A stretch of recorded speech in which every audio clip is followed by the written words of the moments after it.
Welcome back to another technical deep dive here in the debug zone.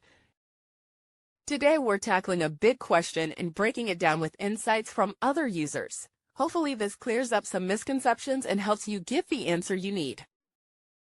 So buckle up, stay a little curious, and let's jump right in.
And that's a wrap.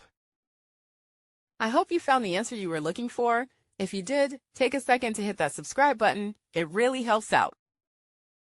And let me know in the comments which solution worked best for you. See you next time in the debug zone.